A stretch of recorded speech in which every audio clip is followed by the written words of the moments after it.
Hello and welcome to Rajya Sabha Television. You're watching The Big Picture with me, Rausan Pereira. New Delhi is playing host to the 16th International Energy Forum Ministerial Meeting. The event began on Tuesday and will conclude on Thursday. Biennial IEF ministerial meetings are the world's largest gathering of energy ministers who engage in a dialogue on global energy issues. Prime Minister Narendra Modi formally inaugurated the meeting on Wednesday. The theme of this meeting is the future of global energy security, transition, technology, trade and investment.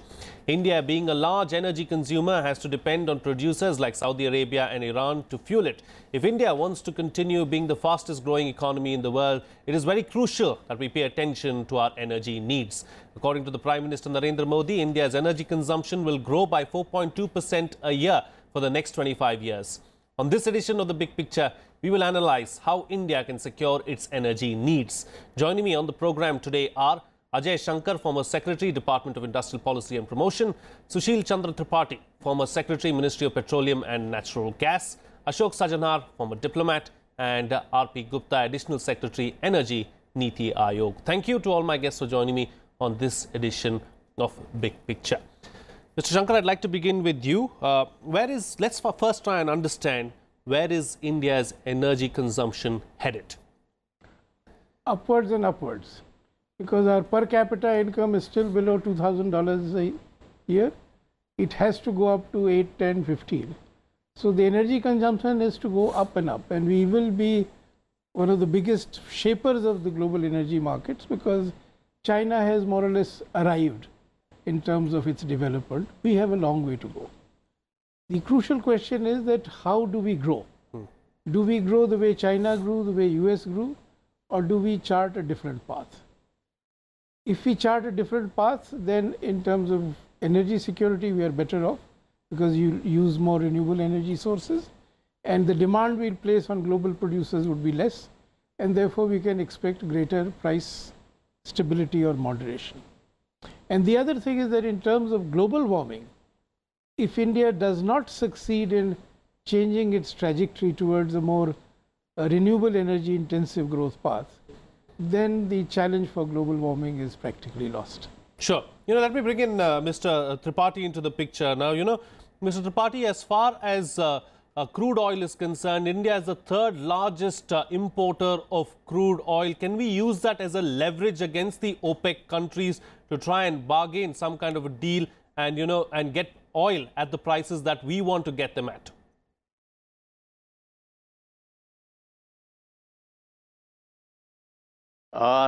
Now you see, the global situation has changed over the last 10 years. The developed countries are not having growth in consumption of crude oil or petroleum products. And China, which was growing at a very fast pace in terms of consumption of crude oil, petroleum products, there also the growth has slowed down. India's growth will continue for next 20-25 years, as Mr. Shankar has mentioned, because we are still at per capita 1/3 of world average. China is more than world average, and US is about 8-10 times the world average. So since we have become a major consumer of crude oil, and the growth in developed countries is not there, therefore we have now arrived in a better bargaining position. And that is why you see Saudi Arabia, UAE and others making forays, UAE wanting to set up a strategic storage, Saudi Arabia perhaps taking interest in having equity in a new refinery, etc. But as far as the prices go, there we are not in a position to dictate, because the prices, the crude oil prices, we are still not a large enough consumer. There are other factors. For example, Saudi Arabia used to be the largest producer, but now Russia and USA, they are also producing as much as Saudi Arabia. So USA and Russia, along with Saudi Arabia, they are in a position to really control the situation. Saudi Arabia and Russia, they are running budget deficits. They want the crude oil prices to go up. Saudi Arabia wants to also float equity for their largest company and raise large amount of sums. So they are interested in having a higher valuation. But on the other hand, there are small producers of shale oil, shale gas in USA who, when the prices of crude oil go beyond $55–60, they start producing little bit of amount, which has a swing effect. So these factors are there. This is of course a demand and supply, but there are also geopolitical factors. As you see, if there is a disturbance somewhere, the crude prices go up. So there are various factors which are in the play. Indeed, there are various factors in the play, but India seems to be the hot destination as far as some of these OPEC countries are concerned. Why is India a priority destination for a company like Aramco, Ambassador? You know, Frank, because basically, as has been mentioned by the other panelists, that the demand in consumption in India is growing. And actually, if we look at the demand pattern over the next 30 years, India is going to be the largest, is the country from where the largest increase in demand will come. So in that sense, all the countries are really looking at India, because earlier the growth in demand used to take place mostly in OECD countries. Now that is no longer the case. Although that having been said, you know, as the Prime Minister himself said while at the inauguration of the IEF 16, that India is every year annually it will be about 4.2% that India's consumption is going to go up, and we have been importing about 80% of crude for our requirements. But there also we have said, notwithstanding our increasing demands, we are going to bring down our dependence on crude imports from 80% to 67% by 2022. And how are you going to do that? Basically going in for more renewable in the package. There was also a hope and an expectation that nuclear energy might also be able to come and fill the gap to some extent, because earlier it was just about 4 to 5 gigawatts of nuclear energy that we were producing. Today we have come to about 9 gigawatts, and the projection was that we will have about 30 gigawatts by 2022. It doesn't seem to be likely, doesn't seem possible. And about 60 gigawatts by 2032, that also doesn't seem possible. But still we are moving in that direction. Also in the area of renewables, whether it is wind and solar, you know what, this government had announced that we will have about 175 gigawatts of renewable by 2022. And 100 gigawatts in solar. Is that a realistic time frame? It is not a realistic time frame, but at least, you know, if you have a very ambitious target and you work hard towards achieving it, so you might be able to come close to it. You might not be able to reach it, but you might come close to it. So I am always in favor of setting ambitious targets which you strive to achieve. So there also I think a lot of work is being done. As far as solar energy is concerned, it has really become the cheapest form of energy today. Sure. Wind energy also. So I think there are all those possibilities. And to bring down our energy dependence on fossil fuels. But coming back to your question, the demand is going to increase, is going to grow. So our dependence, at least in the foreseeable future, will be very significant. And this is one country which is really going to provide the additional additional demand as far as the world is concerned. 30 million is what a report has said. So, yes. So obviously India would be a hot priority destination. Let me bring in Mr. R.P. Gupta into the picture now. Like all the previous panelists have said, Mr. Gupta, that, you know, India's energy needs are only going to go up, up and up is what Mr. Shankar said. You know, in that kind of a scenario, how do we secure our energy needs? As other panelists has said, our energy needs, they are going to go up. We are roughly about at one third of the per capita consumption of energy compared to world average. There is a lot of catching up to be done. But as far as energy security is concerned, let us understand that we are at a crucial junction where, and fortunate enough to have the large potential of renewable energy, particularly solar and wind. We are vastly endowed with it. Also, the prices of these two energies, solar and wind, they have been falling dramatically. Coupled with that is the fact that storage technologies are becoming cheaper, though they are not yet come to a level where they can compete along with generation with the coal energy.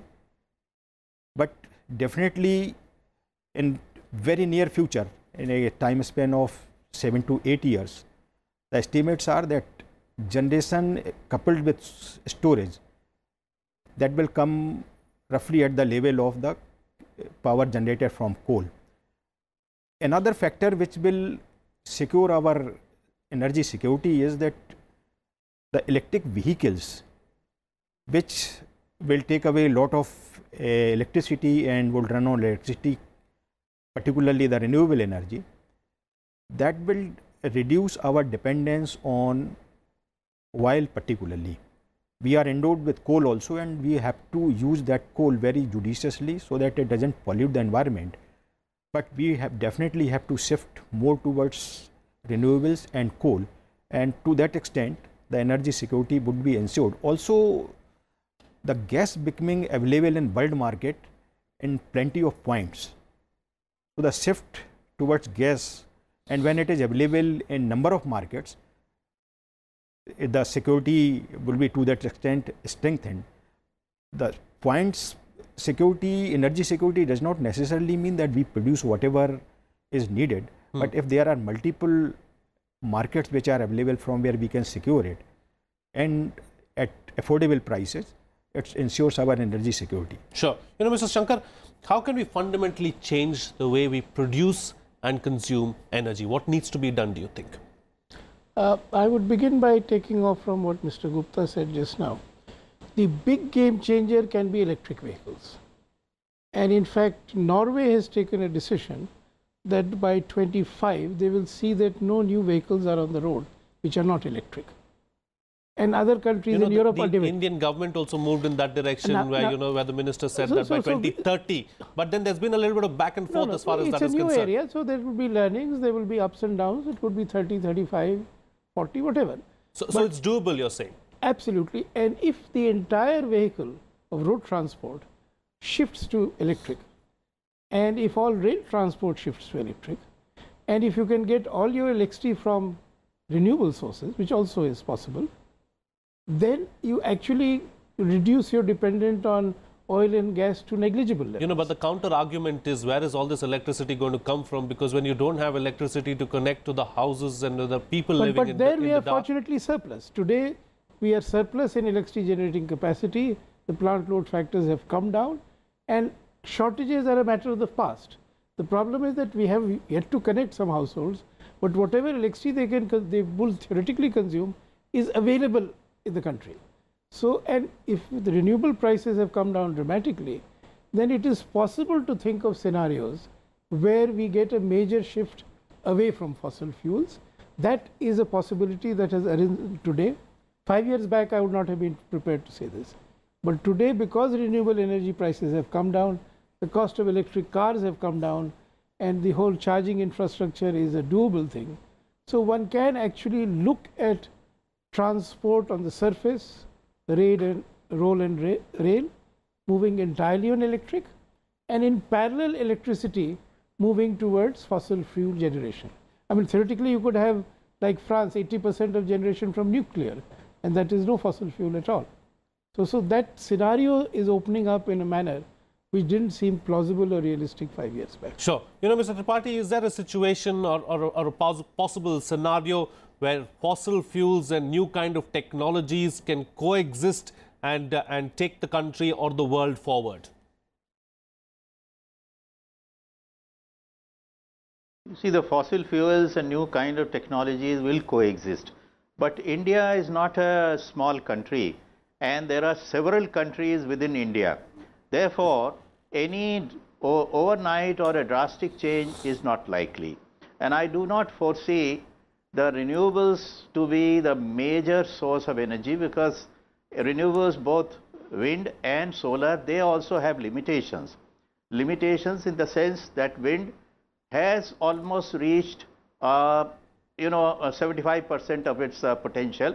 Solar, still lot more potential is there, but solar requires large areas where the solar panels can be put up. And both wind and solar, the plant load factor is hardly about 20%.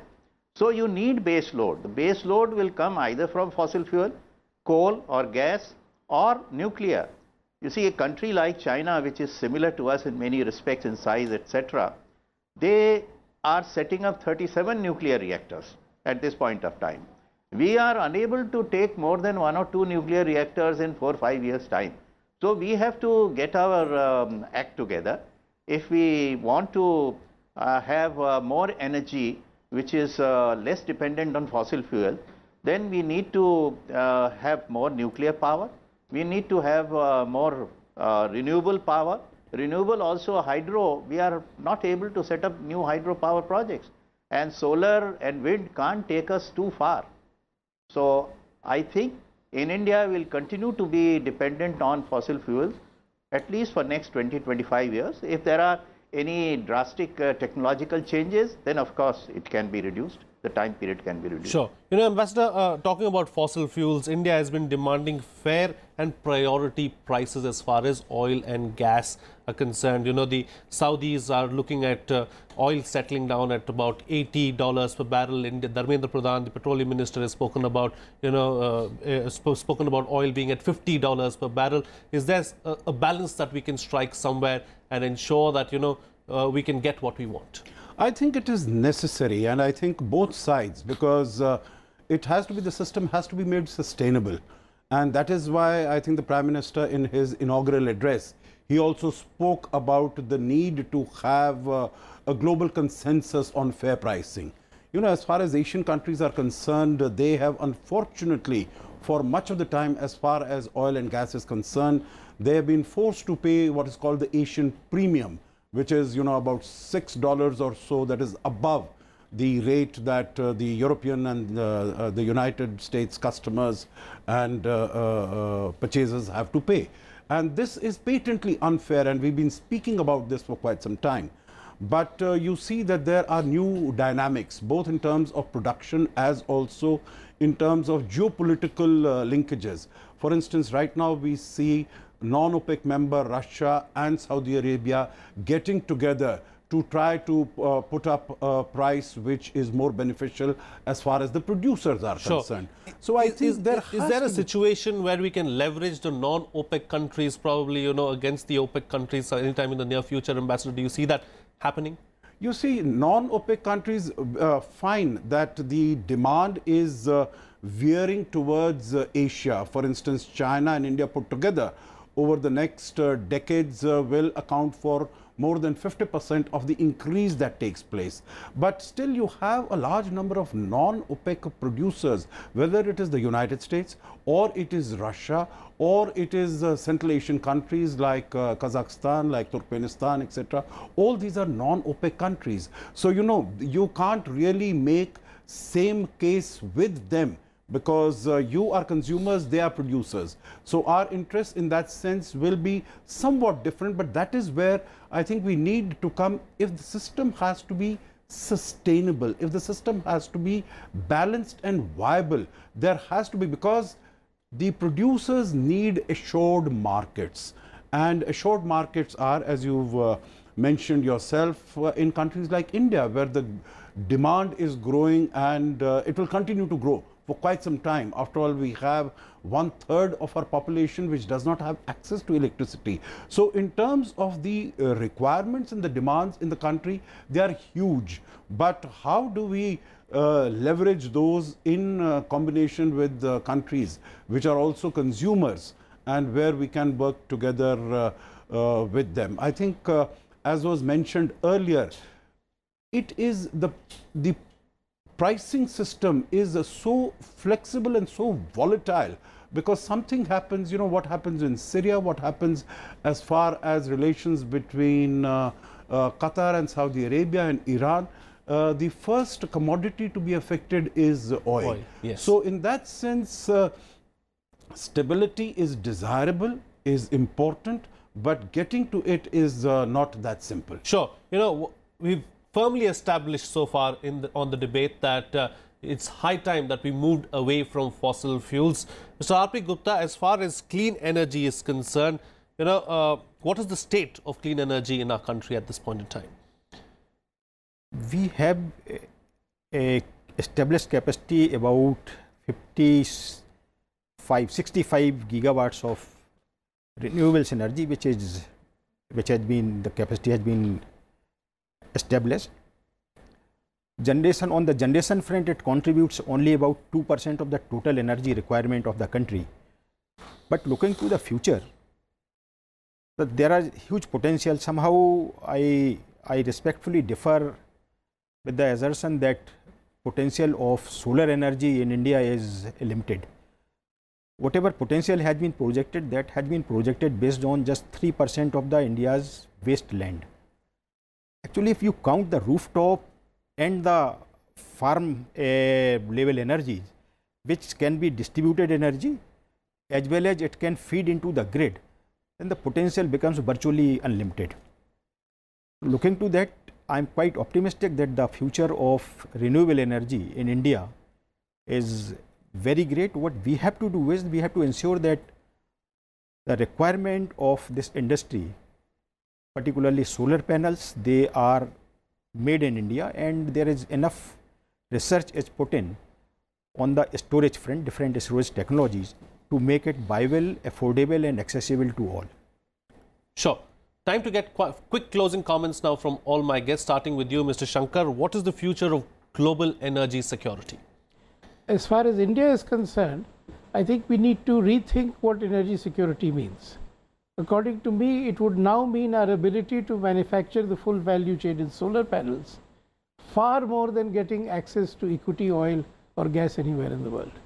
And I think the sooner we move very aggressively in matching China's capacities in producing solar panels and storage batteries for electric cars, we will be better placed in handling our energy security in the years to come. Sure. Mr. Tripathi, do we need some kind of policy level changes as far as energy sector is concerned in the country?